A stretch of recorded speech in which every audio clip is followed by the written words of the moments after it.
दोस्तों, भारत ने म्यांमार के अंदर एक बड़ा दावा ठोक दिया है जिसने बांग्लादेश और चीन की नींद उड़ाकर रख दी है। दरअसल भारत और म्यांमार के बीच हालात तेजी से बदल रहे हैं, जहां भारत म्यांमार के चीनी रिबेल्स से सीधी बातचीत कर रहा है और उन्हें अपने पक्ष में लाने की कोशिश कर रहा है।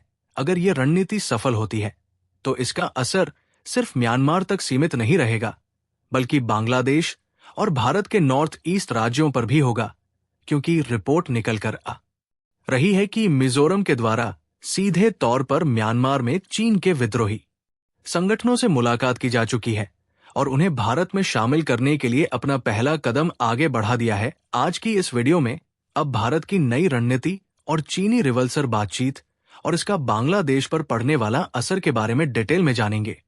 लेकिन म्यांमार में चीन के विद्रोही गुटों को भारत ने अपने आप में शामिल करने की तैयारी शुरू कर दी है। उसके लिए वीडियो को लाइक करके चैनल को सब्सक्राइब जरूर कर लीजिए, क्योंकि आपके लिए तो 1 सेकंड का काम है, लेकिन इससे हमारी काफी बड़ी मदद होती है। असल में देखा जाए तो म्यांमार में इस समय राजनीतिक अस्थिरता चल रही है, जो कि सेना और विभिन्न जातीय विद्रोही गुटों के हो रहे संघर्ष के कारण इस समय गृह युद्ध का रूप ले चुकी है। फिलहाल सबसे पहले म्यांमार और भारत के बीच जियोग्राफिक लोकेशन समझने के लिए अगर आप इस मैप में ध्यान से देखें तो यहां पर है हमारा भारत देश, और भारत के कुछ राज्यों से और बॉर्डर के नॉर्थ ईस्ट इलाकों के बगल सटा हुआ है म्यांमार देश। भारत और म्यांमार के बीच करीब 1643 किलोमीटर लंबी सीमा है, जो कि भारत, मिजोरम, मणिपुर, नागालैंड और अरुणाचल प्रदेश से सीधे तौर पर लगती है। लेकिन क्या आपको मालूम है कि म्यांमार, जिसे पहले बर्मा कहा जाता था, कभी भारत का ही हिस्सा हुआ करता था। ब्रिटिश हुकूमत के दौरान म्यांमार को 1824 में भारत के साथ मिलाकर एक ही प्रशासनिक इकाई बना दिया गया था। करीब 112 साल तक म्यांमार भारत के साथ ब्रिटिश भारत का हिस्सा रहा। 1937 में ब्रिटिश हुकूमत ने भारत से म्यांमार को अलग कर दिया। उसके बाद 1948 में म्यांमार ने ब्रिटेन से आजादी पाई और एक स्वतंत्र राष्ट्र बन गया। लेकिन क्योंकि ये भारत का हिस्सा था, इसलिए जब ये भारत से अलग हुआ तो भारत के राज्यों के साथ जहां से बॉर्डर लगता है, भारत के उन राज्यों का म्यांमार के साथ तनाव बना रह गया। लेकिन इस तरीके से रिश्ता बहुत पुराना है, इसलिए संस्कृति, धर्म, परंपराएं और यहां तक कि खान पान भी काफी हद तक एक जैसा है, जिसके कारण आज भारत और म्यांमार के बीच करीब 15 वैलिड बॉर्डर क्रॉसिंग पॉइंट है। क्योंकि भारत ने हमेशा म्यांमार के साथ अच्छे संबंध बनाए रखे हैं। म्यांमार में जब 2021 में सैन्य तख्ता पलट हुआ था, तब भारत ने निष्पक्ष रुख अपनाया और किसी भी पक्ष का खुलकर समर्थन नहीं किया। भारत ने म्यांमार में राजनीतिक स्थिरता और लोकतंत्र का समर्थन करने के साथ साथ भारत ने म्यांमार में कई इंफ्रास्ट्रक्चर प्रोजेक्ट्स पर काम किया है, ताकि चीन से ज्यादा हमारी पकड़ बनी रहे। क्योंकि अगर भारत पीछे आता है तो चीन भी पड़ोसी देश होने के नाते म्यांमार से ज्यादा पकड़ बनाकर अपने कब्जे में ले सकता है। और म्यांमार के साथ भारत के रिश्ते अच्छे रहे, इसलिए भारत लंबे समय से इस इलाके में शांति और स्थिरता बनाए रखने की कोशिश कर रहा है। लेकिन अब उसने अपनी रणनीति में बदलाव किया है। अब भारत चीन के विद्रोही समूह के साथ बातचीत कर रहा है और उन्हें अपनी तरफ लाने की कोशिश कर रहा है। लेकिन सवाल ये उठता है कि आखिर यह है चीनी रिबेल्स समुदाय है कौन, जो मुख्य रूप से म्यांमार के पश्चिमी इलाके और भारत के मिजोरम राज्य में पाए जाते हैं। तो इसके लिए आपको बता दें कि ये समुदाय जातीय रूप से कुकी और मिच्छा से जुड़ा हुआ है। चीन नेशनल आर्मी ने एक विद्रोही संगठन है जो म्यांमार में चीनी समुदाय के लिए अलग पहचान और अधिकारों की मांग कर रहा है। सीएम ने कहा कि म्यांमार की सेना के साथ संघर्ष चलता रहता है। भारत की सुरक्षा एजेंसियों को ये समझ आ गया है कि अगर वे चीन रिबेल्स को अपने पक्ष में कर लेते हैं तो इससे नॉर्थ ईस्ट की सुरक्षा मजबूत होगी और म्यांमार में भारत की स्थिति भी बेहतर हो जाएगी। हाल ही में मिजोरम के एक सांसद पैदल सीमा पार करके म्यांमार के कैंप पर विक्टोरिया पहुंचे, जहां उन्होंने चीन नेपाल के नेताओं से मुलाकात की।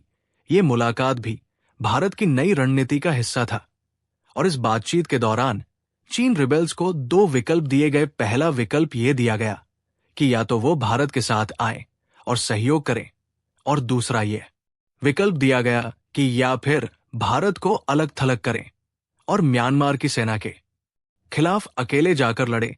और मिजोरम के मुख्यमंत्री ने भी इस बातचीत का समर्थन किया है। मिजोरम में चीन रिबेल्स के लिए सहानुभूति पहले से ही है, क्योंकि वहां पहले से ही बड़ी संख्या में चीन शरणार्थी रह रहे हैं। भारत के पूर्वोत्तर राज्यों में कई जातीय समुदाय अपनी पहचान बनाए रखना चाहते हैं, जैसे कि त्रिपुरा में ग्रेटर त्रिपुरा की मांग उठ रही है और मिजोरम में ग्रेटर मिजोरम का सपना देखा जा रहा है। मणिपुर में कुकी लैंड की मांग उठ रही है और चकमा समुदाय भी अपनी अलग पहचान चाहता है, जहां भारत अब इन समुदायों को एक साथ लाने की योजना बना रहा है। अगर चीन रिबेल्स भारत के समर्थन में आ जाते हैं तो भविष्य में भारत पूर्वोत्तर में एक नया राज्य भी बना सकता है, जिसे ग्रेटर मिजोरम या मिजो हिल्स कहा जा सकता है। भारत ने हाल ही में मणिपुर और मिजोरम में नए गवर्नर को नियुक्त किया है और मणिपुर के गवर्नर बने अजय भल्ला ये भारत के पूर्व गृह सचिव रह चुके हैं और आंतरिक सुरक्षा के मामलों के विशेषज्ञ हैं। और दूसरा मिजोरम के गवर्नर बने हैं पूर्व army chief general VK Singh, जो कि सेना और रणनीति के मामले के काफी अनुभवी है। और इन दोनों नियुक्तियों से साफ हो जाता है कि भारत ने पूर्वोत्तर में एक बड़ा प्लान तैयार किया है और इसे लागू करने के लिए अनुभवी अधिकारियों को तैनात किया गया है। अब इसका असर बांग्लादेश पर भी पड़ने वाला है, क्योंकि बांग्लादेश में चटगाम हिल ट्रैक्स नामक एक इलाका है जहां चकमा और कुकी समुदाय रहता है।